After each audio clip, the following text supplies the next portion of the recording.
বলো। I love you. আমি তোমাকে ভালোবাসি। সেদিন তুমি আমাকে বাঁচিয়েছো তার জন্য না, সেদিন তোমার মধ্যে যে ভালো মানুষটাকে দেখেছি আমি তাকে ভালোবেসে ফেলেছি। তুমি পারবে না আমার জন্য সমস্ত খারাপ কাজ ছেড়ে দিয়ে ওই ভালো মানুষটা হইতে? শুধু এইটুকু? আমি তোমার জন্য পুরো পৃথিবী ছাড়তে পারি। এ তো সামান্য কাজ। সত্যি? হ্যাঁ সত্যি। I love you Riaz. I love you. I love you too. আমি তোমার ভালোবাসা বুঝতে পারিনি। সরি সেদিন তোমাকে কষ্ট দেওয়ার জন্য।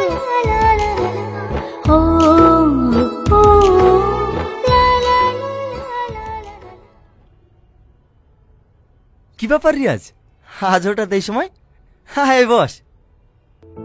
দাদা টাকা লাগবে? কত লাগবে বল? টাকা লাগবে না, আমি আর এসব খারাপ কাজ করতে পারবো না। সরি দাদা, পারলে আপনি আমাকে ক্ষমা করে দিয়েন।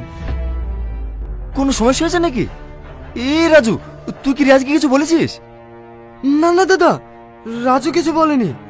আমি নিজে থেকে এসব খারাপ কাজ আর করতে চাইছি না। আমি বিয়ে করে নতুন ভাবে জীবন শুরু করতে চাই। মেহনত করে দুবেলা দুমুঠো খাবার খেলেও অনেক সুখে থাকবো। আপনার যদি কোনো সমস্যা হয় আমি এই গ্রাম ছেড়ে অনেক দূরে চলে যাব, তবু আমি আর এই কাজ করব না। আমাকে ছেড়ে দিন দাদা। পাগল একটা। এ তো খুশির খবর। তুই বিয়ে করে সুখে সংসার করবি, আমার থেকে খুশি আর কি হবে রে? কার সাথে বিয়ে করছিস? নুপুরের সাথে নাকি? হ্যাঁ দাদা। বাহ, ভালো ভালো। তোকে আর খারাপ কাজ করতে হবে না। তুই বিয়ে করে সুখে সংসার কর, আমি তো এটাই চাই।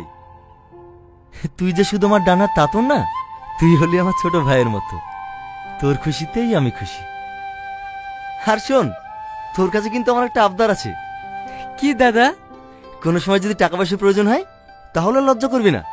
ভাববি তোর দাদা এখনো বেঁচে আছে, সোজা আমার কাছে চলে আসবি, ঠিক আছে? দাদা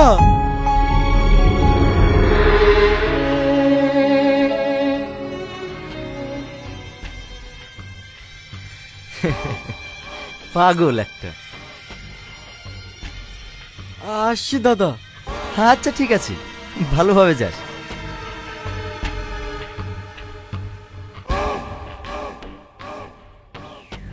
লাও, লাই দিদি মাথায় তোলো। তোমার সোনার ডিম পাড়া হাঁস এখন অন্য বাসায় গিয়ে ডিম দেবে। সহ্য হবে তো?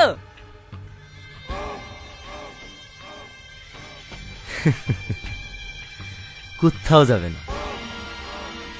বাংলা একটা প্রবাদ আছে বুঝলি, যতই মহাপুরুষ হোক না কেন, মেয়ের পাল্লায় পড়লেই সে শেষ। রাজু, তোর নুপুরকে পছন্দ না? ওর সঙ্গে বাসর করবি? এসব তুমি কি বলছো দাদা? আরে তুই ভয় করছিস কেন? আমি আছি তো। যা, শুভ কাজটা সেরে আয়।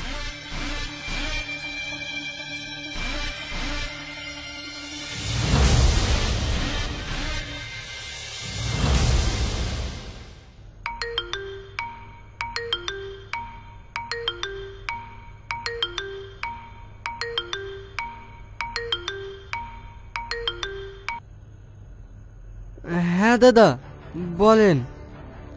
সরি এত রাতে তোকে ডিস্টার্ব করার জন্য। না না বলেন। একটা আর্জেন্ট কাজ পড়ে গেছে, না হলে তোকে ডিস্টার্ব করতাম না। কি কাজ? আর বলিস না, আমাদের এই জানোয়ারটাকে জীবনেও মানুষ করতে পারলাম না। মদ পেটে গেলে যে ওর কি হয়। আবার আজকে একটা মেয়েকে নিয়েছি। তুই একটু লাস্টে সরে দিয়ে ব্যবস্থা কর না। সরি দাদা, আমি নূপুরকে কথা দিয়েছি আমি আর জীবনে কোনো খারাপ কাজ করব না। আমি বুঝতে পারছি, আমি তোকে জোর করছি না। আর 2 মাস বাদ ইলেকশন তো, তোকে ছাড়া আমি আমার কাউকে বিশ্বাস করতে পারি না। আমি রাজুকে ঘরে বন্দি করে রেখেছি, ওকে আর বেরোতে দেবো না। আমি তো দাদা হয়ে রিকোয়েস্ট করছি, শেষবার মতন এই কাজটা করে দে না। আমি তোকে কথা দিছি, আর কোনোদিন তোকে এইসব কাজের কথা বলবো না। ঠিক আছে দাদা। লাশ কোথায় আছে? আমতলা গোডাউনে ছেলেপিলে প্যাক করে রেখে দিয়েছে। তুই শুধু লাশটা জায়গা মতো ফেলে দিয়ে আয়। ঠিক আছে দাদা।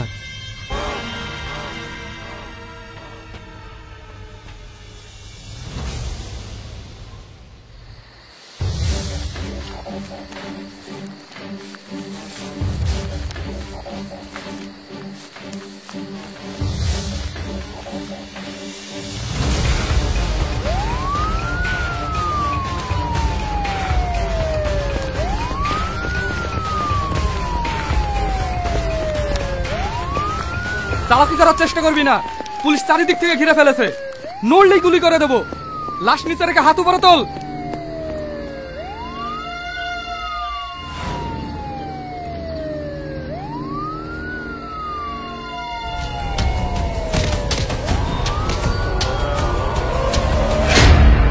স্যার, আমরা ঠিক খবর পেয়েছি। মেয়েটাকে রেপ করে লাশ গায়েব করার জন্য নিয়ে যাচ্ছি।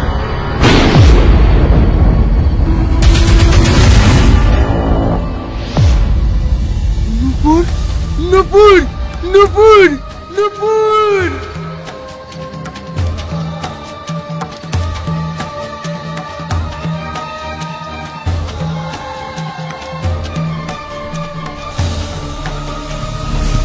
ভোটের সময় আমাদের বাড়িতে গিয়েছিলেন? ভোটের সময় কত বাড়িতে যেতে হয়। কি হয়েছে বলেন? আপনি বলেছিলেন না কোনো অসুবিধা হলে আপনাকে জানাতে। আমার স্বামী খুব অসুস্থ, আর ডাক্তার বলেছে এই ওষুধগুলো কিনে খাওয়াতে। হ্যাঁ, তো কিনবেন। আমার কাছে কেন এসছেন? এই ওষুধগুলো কিনতে 3000 টাকা মতো লাগবে। আমাদের কাছে অত টাকা নাই প্রধান সাহেব। আপনি যদি একটু সাহায্য করেন তাহলে ওষুধগুলো কিনতে পারবো। আমি কিভাবে সাহায্য করব? এও ভোটে প্রচুর খরচ হয়ে গেছে। আমি এখন দান দান করতে পারবো না। ওগো, তুমি তো দান করার লেগে কিছু টাকা জমিয়ে রেখেছো, ওইখান থেকে দাও না। না না, ওটাকে আমি রোজা মাসে ইফতার দেওয়া লেগে রেখেছি। ওটাকে আমি দিতে পারবো না। সে তো একই ব্যাপার, এখন দিলেও যা, আর রোজার মাসে দিলেও তাই। যা বোঝো না তাইলে বেশি বলছো না। রোজার মাসে দিলে বেশি নয় কি? আপনারা এখন আসেন। আমাকে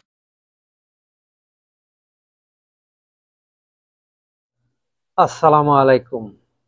আজকে মৎস্য উপদেষ্টার একটি কথা শুনে খুব ভালো লাগলো, যে উনি যে কথাটা বলছে যে বৈশাখী এতে যাতে কোনো জাটকা মাছ বা এগুলি যাতে কোনো অতি উৎসাহরা যারা এগুলি না খাওয়ার জন্য উনি একেবারে খাইতে মানা করে নাই, মানে যে ধরনের মানে এক করে যে একটা চাহিদা বাড়ানো হয় এটার জন্য। তবে এটা ভালো একটা কথা বলছে, কারণ এটা উনিও আর একটা কথা বলছে যে এটা পশ্চিমাদের বা এটা অন্য দেশের একটা কালচার এটার মধ্যে ঢুকায়া এগুলি করছে, কিন্তু আসলে এটা এরকম কোনো কিছু না।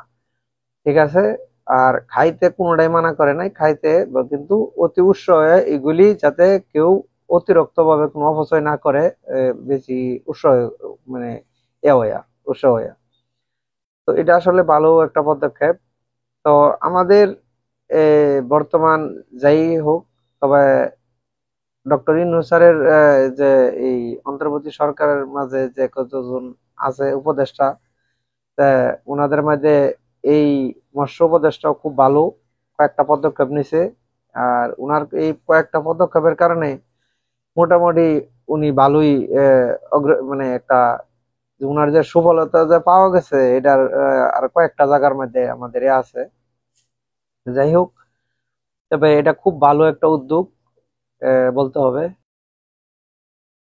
তবে এরকম আরো যে কয়েকজন আমাদের যে উপদেষ্টা আছে, মোটামুটি এটাই জন্য বললাম যে মোটামুটি সকলেই ভালোই কিছু কাজকর্ম দেখাইতেছে। তবে এইটাই বাস্তবতা, মনে থাকা যদি এই দেশের জন্য কেউ কাজ করে তাহলে আসলে দেশ পিছিয়ে থাকার কথা না।